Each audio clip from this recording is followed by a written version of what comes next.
নমস্কার, আমি একজন WBSLST 2025-এর ফ্রেশার ক্যান্ডিডেট। আজকে আমি আপনাদের সামনে এই লাইভটি করতে এসেছি।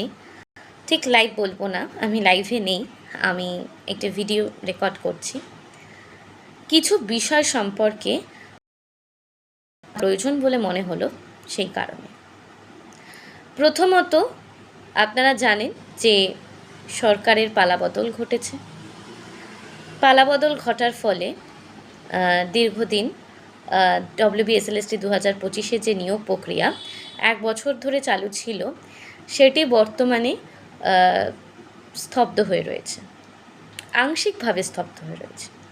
কারণ ইতিমধ্যে আংশিক বললাম, তার কারণ 9-10-এর যে ডকুমেন্ট ভেরিফিকেশন প্রক্রিয়া বাকি ছিল, সেটি শীঘ্রই আগস্ট মাস থেকে শুরু হতে চলেছে।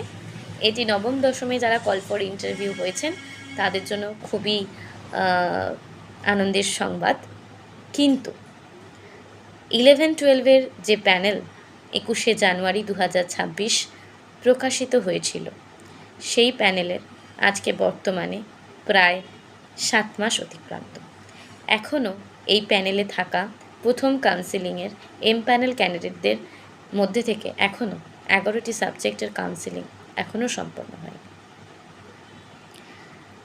তাই আমরা আপনাদের মাধ্যমে সরকারের কাছে নিবেদন জানাতে চাই, যেন এই কাউন্সিলিংগুলোকে দ্রুত সম্পন্ন করা হয়, যাতে এক্সপায়ারি প্যানেলের মতো ঘটনা পুনরাবৃত্তি যাতে আর না হয়, এবং যথাসময়ে যতগুলি ডিক্লেয়ার্ড ভ্যাকেন্সি আছে তার জন্য প্যানেল সহ যে ওয়েটিং লিস্ট রয়েছে তারও মেয়াদ 1 বছরের, এবং সরকারও SSC চাইলে সেটিকে আরও 6 মাস এক্সটেন্ড করতে পারে।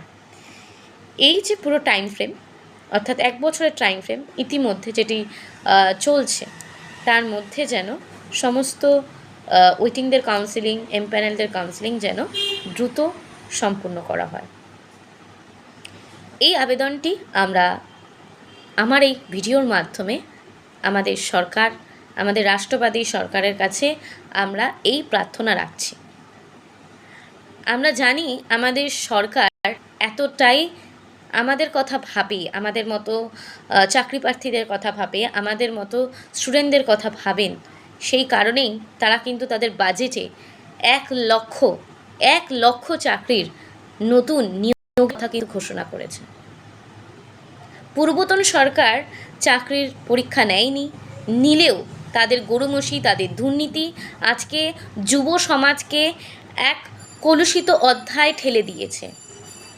এই কলুষিত অধ্যায় থেকে পরিত্রাণ পাওয়ার জন্যই বর্তমান সরকারকে আমরা সকলে মিলে আমাদের প্রতিনিধি স্বরূপ ক্ষমতায় এনেছি। আমাদের বিশ্বাস, সরকার আমাদের আশা আকাঙ্ক্ষাকে অবশ্যই পূরণ করবে।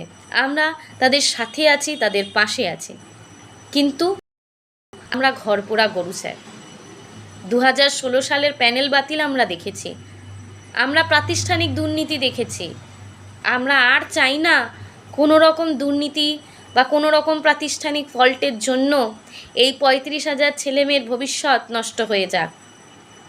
ডবল র্যাঙ্কিংয়ের ফলে আমার মতো প্রচুর ক্যান্ডিডেট, আমি নিজে ব্যক্তিগতভাবে লিখিততে 57-60-এর মধ্যে, এক্সপিরিয়েন্সে 0, কারণ আমার এক্সপিরিয়েন্স নেই, আমি fresher candidate. 10 পিজিতে 10 out of 10 first class, এবং ইন্টারভিউ ক্লাস ডেমনস্ট্রেশন 20-তে 18, অর্থাৎ 100-তে 85।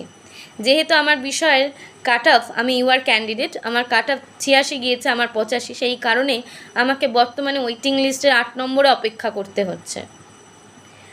তাই সরকারের কাছে বিনীত অনুরোধ যে আপনারা দয়া করে প্রথম দফার কাউন্সিলিং দ্রুত সম্পন্ন করে সেকেন্ড, থার্ড, ফোর্থ যতগুলো কাউন্সিলিং নবম, দশম এবং 11-12 মিলিয়ে করার প্রয়োজনীয়তা পড়বে, 30,000 ভ্যাকেন্সিকে সম্পূর্ণ করার জন্য যে যতগুলি কাউন্সিলিংয়ের প্রয়োজন পড়বে, দয়া করে এই 1 বছরের যে সময়সীমা প্যানেলের রয়েছে তার মধ্যে সম্পন্ন করুন। আমাদের এমনিতে আপনারা অজানা, অব্যক্ত বা অজানা বলে আপনাদের কিছু নেই। আপনারা সবটাই জানেন যে কত রকমের আইনি জটিলতা, কত রকমের কেস এই প্যানেলে রয়েছে। দয়া করে আর কোনো বড় কোনো জটিলতায় আমাদেরকে আর ফেলবেন না। আমাদের সাথে যেমন 2016 চাকরিহারা শিক্ষক শিক্ষিকারা যারা এই এমপ্যানেল হয়েছে তারা রয়েছেন, অনেক শিক্ষক শিক্ষিকা এমন রয়েছেন যারা আমাদের মতোই ওয়েটিং লিস্টে চলে গিয়েছেন। তারাও কিন্তু আমাদের মতো ওয়েটিং লিস্ট থেকেই চাকরিটা পাবে। তারাও অপেক্ষা করে আছে কবে ফার্স্ট কাউন্সেলিং শেষ হয়ে আমাদের সেকেন্ড কাউন্সেলিং বা থার্ড কাউন্সেলিংয়ের পালাটা আসবে। তাই সরকারের কাছে, জাতীয়তাবাদী সরকার, রাষ্ট্রপতি সরকারের কাছে আমাদের করজোড়ে অনুরোধ, স্যার আমাদেরকে দেখুন, আমাদের কথা একটু ভাবুন, একটু চিন্তা করুন আমাদের কথা। আপনাদের একটা সদর্থক পদক্ষেপ আমাদের মতো শয়ে শয়ে ছেলেমেয়েগুলোর মুখে, তাদের পরিবারের মুখে হাসি ফোটাতে পারে। আপনারা মানুষের আশা আকাঙ্ক্ষা পূরণ করতে পারবেন, করছেন, তার অনেক উদাহরণ আমরা দেখেছি, পাচ্ছি।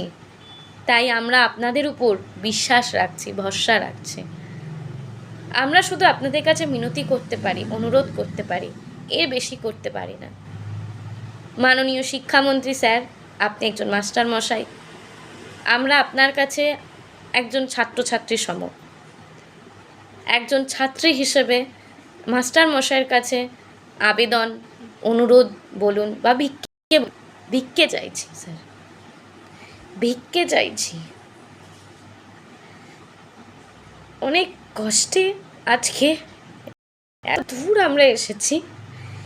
প্লিজ স্যার, প্লিজ আমাদের কাউন্সেলিংগুলো শুরু করুন এবং আমাদের মতো যারা ওয়েটিংয়ে চলে গিয়েছে তাদের কাউন্সেলিংগুলোও সম্পূর্ণ করুন সময়ের মধ্যে। যারা অলরেডি পিভিআর মেডিকেল করে ফেলেছে তাদের জয়নিংয়ের ব্যবস্থা করুন এবং নবম দশমে যারা কল ফর ইন্টারভিউ হয়েছে দ্রুত তাদের ইন্টারভিউ করে প্যানেল বার করে তাদের কাউন্সেলিং করে তাদের নিয়োগের ব্যবস্থা করুন। আমাদেরকে, আমাদের পরিবারগুলোকে একটু বাঁচতে দিন। মাননীয় মুখ্যমন্ত্রী মহোদয়, স্যার, দয়া করুন আমাদেরকে একটু সহযোগিতা করুন। আপনারা ছাড়া, আপনাদেরকে অনুরোধ জানানো ছাড়া এই মুহূর্তে আমাদের আর কিছু করার নেই।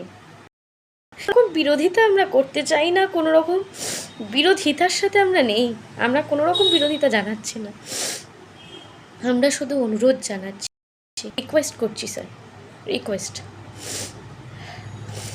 বিশ্বাস রাখবো আপনারা আমাদের পাশে থাকবেন, আমাদের দিকটা আপনারা সবটাই জানেন এবং খুব তাড়াতাড়ি আপনারা অ্যাকশন নেবেন, এইটুকু বিশ্বাস, আশ্বাস, ভরসা সবটা রেখেই আমি আমার আজকের এই ভিডিও শেষ করছি।